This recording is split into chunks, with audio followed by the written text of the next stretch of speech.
How good? Welcome to Humanity Unboxed. I'm very curious, Michael. I think you've got some interesting conversation starters for us here today. I'm very happy to see you. Thank you. Thank you. Thank you. Thank you. So creativity. Creativity. Okay, so now we build on, what we, if people don't understand, they can go back to look at the stuff. Yeah. So we have really proven that that we are the collaborative creative species of nature, because no other species creates New York or anything like that, or the Titanic or anything. Yeah. So then we found we are 8 billion, one of one. So we also looked at the science that the science confirms that everybody has a 1 of 1 DNA. Not, all women have that DNA and all men have that. So then we found out that creativity is essential. And now I have the creativity, why I can actually bring the context in why it's so essential. And while nobody is not creative, because the people say, the business people always say, you hear them, right? Yeah. I don't understand art. Yeah, because you don't understand the system art. That's a different art. It's because what people in system have coined as art. Yeah. Now you have to see Warhol in every other painting. You have to see Picasso in every other painting. You have to see all these, And so what we do is we also establish there's one life that everybody lives. There's one life, right? And all 8 billion people live that life. They live that one life, but because they are different parts, they are 8 101. So, sorry, what you mean with one life is we all connected to a one life, a oneness. Oneness, and this is whatever comes in. That's the life. So we have an earthquake. We didn't create that. There's an earthquake. There's a storm. There's something going on. There's a drought. If we did not create it. Yeah. So there's one life that everybody looks at in a different perspective. Yeah, we all experience it. Because we are one. We are 1 of 1. Yeah. And so we see the life as a different perspective, and that's why the story, and then we weave a story. We like I weave a story in what I go through now. You weave a story that because you want to make sense. Yeah. What is sense? What is sense is balance and harmony. Yeah. How can you make sense by being creative to make whatever you experience that you make that 1-on-1 story. You make your story, which doesn't mean the minimum that it has to be one part in your story that is general. That is a part. Yeah, that you can also see, and you got. And that's awareness. That's the lift to awareness. Yeah. I'm not done with it 100%, but I'm getting there with you. I get there. Like, we got it anyway. Yeah. I'm not. I'm just. It comes to me. So this is the awareness, and the awareness is when it's for more people. When more people can. It's even Eckhart Tolle and everybody says the highest form of knowledge is awareness. Of intelligence. There might be a higher one, but that we know of. Yeah. So I just want to. What's the word? Clarify that you mean it's not the highest form of knowledge; it's the highest form of intelligence, which has a different feel to it. Yeah. Sorry. No. That was my dyslexia. No. Yeah. So it's the highest form of intelligence. Yeah. That we know of. There might be a higher one, but we in the physical, we can only right now, and I'm never going absolute, that's it. No, like knowledge does. Knowledge say, knowledge is absolute. And then we have a halftime of 40, 50 years, right? Yeah. From Newtonian to quantum to all this stuff,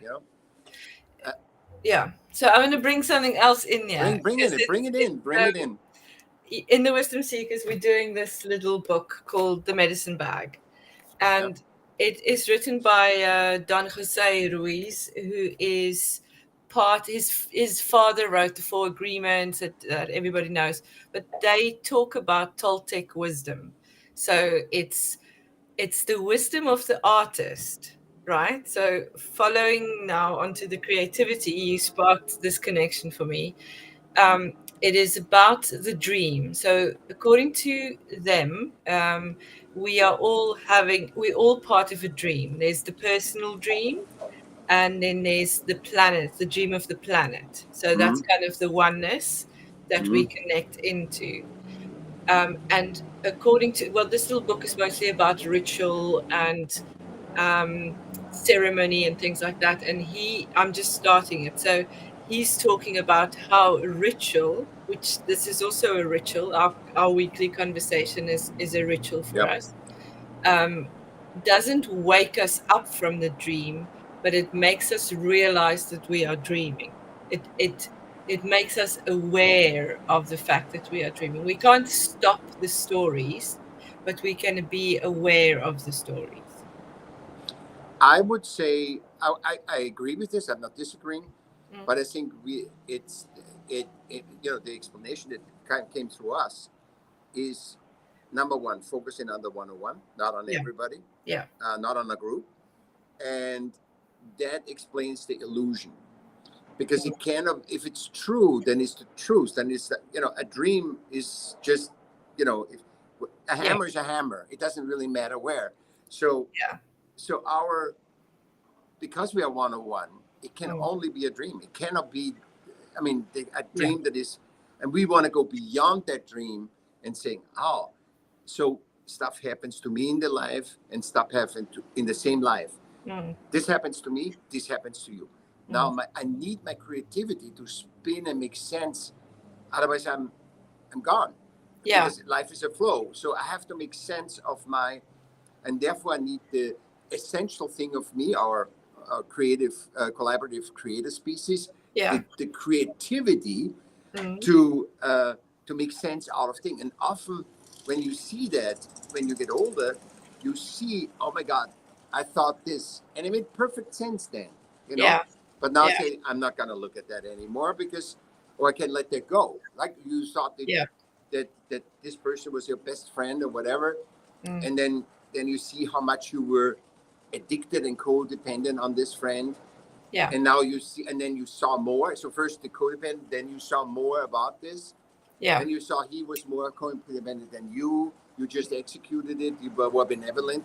So you change your interpretation with your creativity. Again, with your creativity, you change your story. You get in transcendence from one experience. So we live 100,000 lives, But so you are creating a different story instead of necessarily trying to, to try and make sense and understand why things are happening, is delving deeper into that story. So for me, what I'm hearing what you're saying, and I'm not sure if this is what you mean, is that creativity is the bit that lets us realize that it's just a story and that we can create a new one or a different one, or one that is separate from that makes more sense in our development. And the vibration of us goes low. We use creativity. Again, creativity is the juice. Without creativity is nothing. It's a juice. So because we couldn't flow without creativity, we would be stagnant. We would be dead. So we need the story in either going lower vibration, higher vibration, adjusting, which is one of our superpowers, and then we can adapt to the adaptability, and we can and that's why the process of we are creative first is the superpower creativity. Second superpower is the connection to other humans to make that more pure, whatever we experience. Or even if it's a total weird story, right? And then even if it's Lou and I have a total off story, doesn't it? But I think we're getting closer to the one. We're getting closer to the clarity of understanding the truth. of our truth, why we exist, why we are, why we're being, and why we do this and that.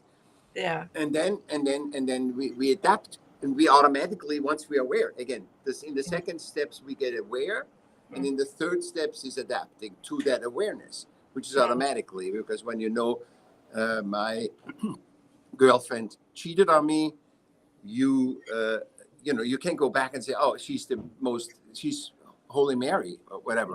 You know? Yeah. So or you know, you cut off your leg. You know, you can't go running the 100 meters tomorrow. Exactly. And you cannot say I'm okay or whatever. You have to adapt to that. And a lot of people, you know, Stephen Hawkins and stuff, the people are just adapted to which shows the muscle of that superpower. Yeah. Because anybody that is in a wheelchair couldn't, you know, in logical terms, right, couldn't survive. Yeah. And that's why we need to, you know, be the human-centric. We need to see what unboxing. We need to do unboxing humanity is exactly what you and I do. Yeah. And I mean, there's so many things that come to mind for me. Yeah, there's a thing called mirror neurons, that when we see someone else is able to do something, we get to realize that it's possible. You know, neurologically. So it is being part of that one. Like we get reminders from each other when we are connected to each other. But within these systems, or because of these systems, we become disconnected because the outdated system. Outdated system. All because systems are outdated. I know, but extremely outdated. Where they still think like in education, 1845. This is insane. You know, this is not the education. It's insanity. You know, it is insanity. But there are people that are, you know, living this system as a truth in this moment. You know, being fined for taking our children to South Africa to home. So is now you have to pay money because your child did not attend school for 14 days, but they learned a lot and they connected to their home and family and all that stuff. But the system says that they have to be present in school, even though that they're being shouted at and treated in a way that makes them unhappy. But that's not, and it's really not.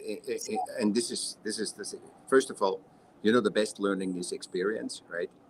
And to give actually they should pay you.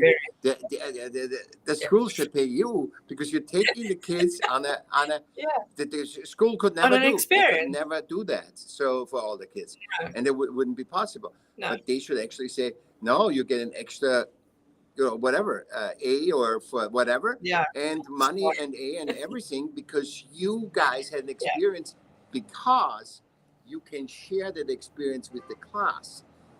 See, when we think about integrate that into oneness, don't you?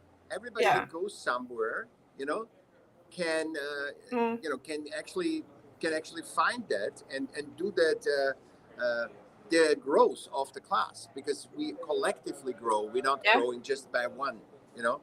We can but yet the system of society blocks it off as to, oh, but I'm going to be jealous. So if I feel this way, I have to make you feel that way.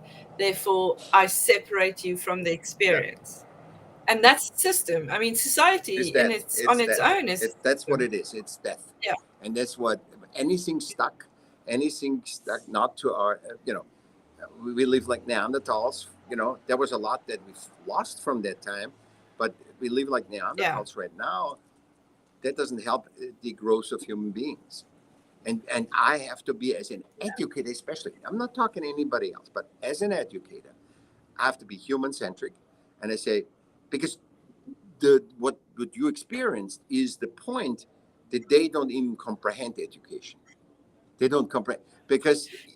but they're also not interested in comprehending education. Because they have their check and can live and they can pay they can survive, which is they are in fight flight. I'm sorry, they are in fight flight. But they don't, you know, it doesn't matter. because they have the check and they can pay the bills, and this is how they will continue, and they will plan for the day that they retire so that they can start living. But there's no living, But that's not what I want to show. crazy. I want to show. Meet Crazy. the person that worked his heart out as system relevant superstar, and then why would anybody that actually has a job, a dream job, don't want to retire? Because they know that's their purpose. Their purpose is being a teacher, being a sports guy, or being something, and then they can't stop it. So it's and we create that too. And we but create this is in a tribe. Yeah. No. It's confirming the story. The teacher confirms the story that the system put in place, and confirms his story and makes everything right. That we use our creativity to make sense to our own story. Or to create, to color in our story. Because as a non-linear thinker, or a alternative whatever we want to call ourselves, monkey thinkers, outside of the boxers, whatever it is, for us, this story doesn't work. The education system story, the homeless housing story, the I don't know. None of the stories everything work. System relevant, ultimate, from the loses their noble cause. I want to help children, and all of a sudden you have a money making machine with children, and also some of the children get abused and transferred. This is always any systemic thing that goes about rigid rules. It's not a life system, and it's not updated, and it absolutely ends up being inhumane. And it's actually, instead of helping, it hurts. Yeah, there's a beautiful quote we used last year when we were talking about Rick Rubin's book about rules, and it was something, I'm paraphrasing, but it was something around nothing worthwhile is created with inside the rules, because we need to be creative, and to be creative we can't be stuck in a box. We have to unbox. You said it. That's why we unbox. It's because we have to kill each other, because we go into flight. So when we're in the box, and I think we said that last week, so you're in a box and you're a creative species, which we just explained before, why we always grow. We always have to be creative, whatever. We have to either make sense what we have, or we have to explore and go and say, this doesn't make sense. I need to go further. I need to go this way. And when that happens, then you learn to game the system. Then you can't game the system anymore, because it's only about you and 5 others, and then you compete. And when you compete, then somebody wins, somebody loses, and then you go in flight, and then you use your creativity to survive or to kill the other person. It's always, creativity needs to expand, and then rest, expand, rest, expand, rest, and it's a continuous transformation. And it could be from I was a CEO of a company, and now I'm a conductor. It's continuously a path. It's not an end, and the box forces an end. Any boxing, any rule forces an end. It forces that you actually destroy yourself. Look at wars. Look at the whole world right now. Rules and things, and I'm not saying no rules. I'm saying rules are guidelines. They're not absolutes. And only rules work when they're guidelines, not absolutes. Because you can't make absolutes for one-on-one humans. And the people cannot. You cannot make absolutes for one minute. And so what makes you think that you can do a box for humans and say that's it, and you got to be happy in that box? No, it will never be a box where humans are happy. With AI, without AI, with everything, it will never be, because humans have to explore, expand with other humans, not with a machine, with other humans. Yeah. and on their own, and with other species, and but with we're never alone. nature, We're and never alone. I mean, even if we think we're alone, we can't. You know that with the prison, that people talk to themselves. There is no such thing as you can feel lonely. That's a feeling, but you are never alone. You're all interconnected. So I'm sick. You think about me. yes, yes, You yes, think yes. about me. I mean, physical alone, lonely is another story. You can be very lonely in between a lot of people. Yeah, you can have 100 people stand in the middle and feel lonely, because that's disconnected from your soul. You know, from what is. I mean, even if you have enemies around you, they are part of you. They're not, you know, and you cannot see, oh, they are crazy and I have nothing to do with them. Now you have everything to do with them, and it's just something to observe in you. This is something, how you react, because this is creates a tremendous thing of resistance. And resistance, as I told you, is the stuff where I want to be a millionaire, but I also don't want to be a millionaire at the same time. That's stuck. So I want to be superstar, and I'm afraid of being a superstar. When you have both things, there is no goals, and the goals shouldn't be. But you wouldn't have a goal if you don't have your passion and your one-on-oneness. I wouldn't have a goal to be a heart surgeon, right? I wouldn't have that.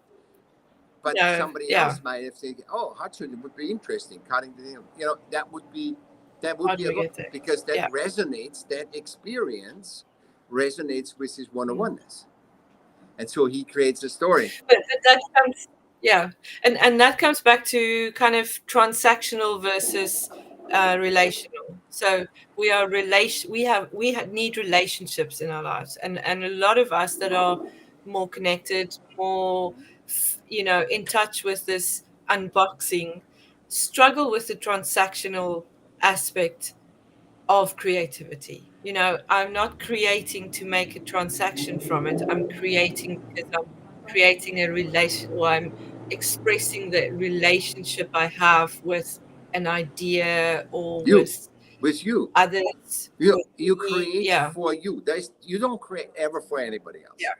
Even if you make a cake for your husband, you creating it for you. Your husband likes it or doesn't like it, loves you for it or hates you for it. But you create it always for you. Whatever any painter creates for themselves, because but yet this is not taught. Like this has to be unlearned constantly in our children. Like I have to say to them, that is not how it works.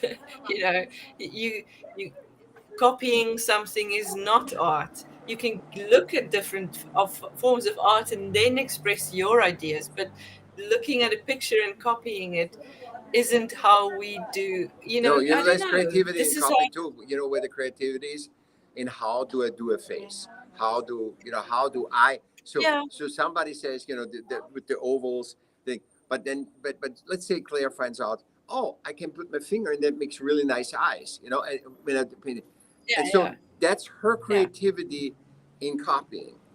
But it's not about, and she can do all her life copying, but finding her way of making it more real, more real, more real. But then it's not about it's not about quote unquote art. It's about creation, the technique, the craft for it. That's it.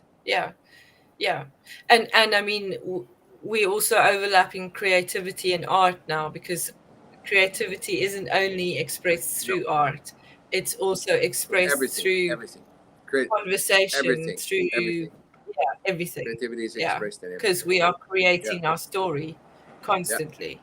And this I hope this episode will help the creatives in this world that are so exhausted, they're exploited totally, and they're programmed. And actually it hurts everyone. It hurts the artist too.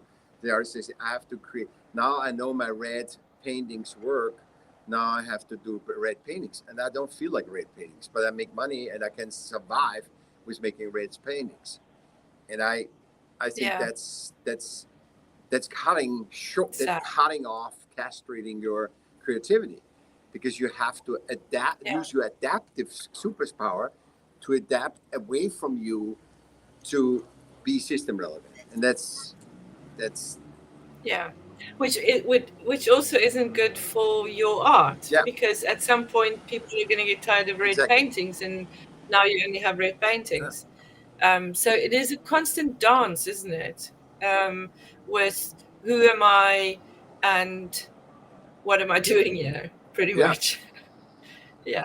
It's you know, I just don't like when creativity is it doesn't, creativity in art doesn't have the truth point, perception or awareness that you and I have, and lots of artists have it, but I say the truth in the society is not, because we got so segregated from our self-creation and the one-on-one creation. So we got to be put in a thing, and art is what the system says, and art is what, and business is what the system says. Yeah. Business can something totally, but we can't even think about it that business could be something else, because we are forced to, to feed the beast, the outdated beast.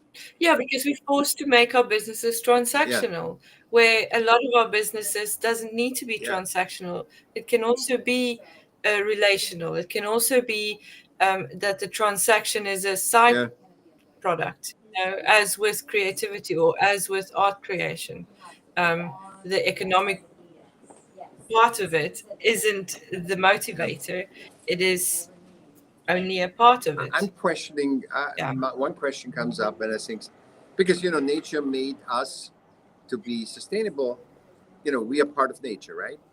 And we have food. Nature gives you abundance, food, water, shelter, everything that you need, that you can create it and be, you see a tree, you make a house, whatever. It's just, we find that. And I'm thinking, this is a question we got to explore one time. What was the point? Because we have traced it back, that it was even before financial principles, where before, that I need to have people that work for me, like the enslavement. So there's always a ruler person, and I don't know if that's natural or if that's conditioned, that we run out of things. That we run out of things. It's never enough, no matter what. And because the earth is, people are super millionaires by just taking oil and selling it, taking water and selling it, exploiting the earth and exploiting humanity. And there is a certain part of people that exploit humans as well as nature. And they make tremendous money, and they make only money. They're not fulfilled. Even if you're a billionaire, if you're not happy or have depression, it doesn't help you. You can buy yourself everything. It makes it easier, but it doesn't. But it also, you need awareness to know that you're not happy. So, we can talk about that for a long time. When you're not happy and you keep doing whatever, you're having all these women and all these men and all this whatever, and you're just not aware that that's not ever getting you, like the billion didn't get you. The woman and the cars don't get it either. They don't give you the fulfillment. Because you have to fulfill from inside. At some point that runs out. Michaell, thank you. I'm gonna end off with this. I found a new philosopher to me. He lived in the 1800s. His name is Schelling. He was a German philosopher. And I found this quote of his, which I really, really like. And it's, nature is the unconscious poetry of the spirit. So I think that just shows how beautifully connected we are to nature and us and each other, because we are nature. So, we are nature. And we always kind of segregate from that. Yeah, exactly.